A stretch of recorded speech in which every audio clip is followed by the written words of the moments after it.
Hey, what is going on YouTube? This is Broke Watch Fanatic here with another video. Today we'll be looking at a collaboration watch with Seiko and Pokemon, specifically the Seiko SCXP177. I had no idea about this watch collaboration until my brother-in-law told me that he has one. He in turn gave it to his son, my nephew, and he was generous enough to lend it to me for this video. So after being intrigued about this Pikachu watch, I did a little research on it. I couldn't find Seiko's official website on this collection, so I had to rely on other sites to gather my info. This watch, along with several others in the collection, seems to have been released in August of 2021 as part of Pokemon's 25th anniversary celebration. Other models in the collection include the SCXP175, which is also based on Pikachu, the SCXP179 Eevee, the SCXP181 Mewtwo, the SBPY159 Charmander chronograph, the SBPY162 Squirtle chronograph, and the SBPY160 Bulbasaur chronograph. The SCXP177 comes in at a measured 34.7mm case size. The bezel is stepped at a smaller 33.8mm, lug width of 18mm, and a thickness of 9.8mm. The case is made of stainless steel and is mostly brushed with polished sides. The dial has a rich green sunburst dial with a rectangular indices that is supposed to resemble the Viridian Forest, a location that is known amongst Pokemon fans. The dial is matched with the handset that reminds me of an IWC. The ticking seconds hand resembles Pikachu's tail, and at the 6 o'clock position, you'll find yourself your very own Pikachu. As the 1 tick per second indicates, it is a quartz model that runs on the Seiko caliber 7101 with a water resistance rating of 100 meters.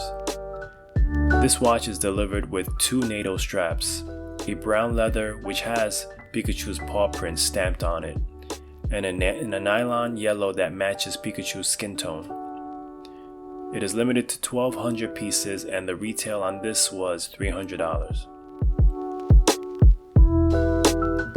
Upon wearing the watch, it became apparent to me how small the watch wore on my 6.75 inch wrist.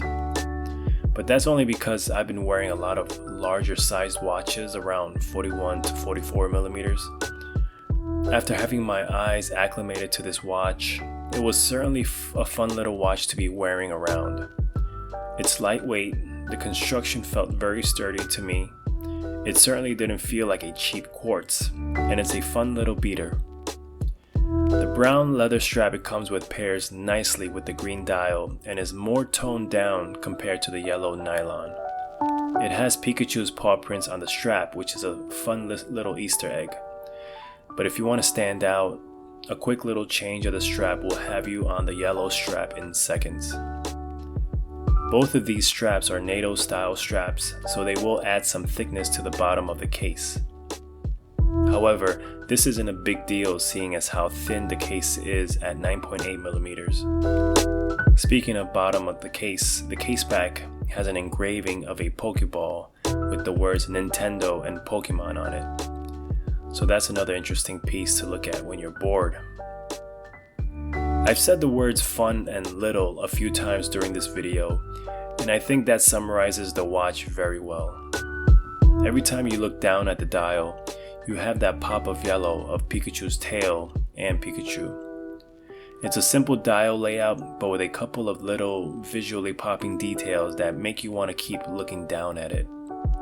It's clear that my nephew wore the heck out of this watch, and I'm sure it brings him joy every time he wears it, especially since it was a gift from his dad. That's how watches should be. They shouldn't be safe queens, and it should be worn without any worries and to build memories around them. Anyways, let me know what you all think about this watch. I think it's a fun little watch that wouldn't hurt to be added to anyone's watch box. Unfortunately, it's a limited edition model, so it could be difficult to find one brand new at the retail price. Until next time, take care everyone.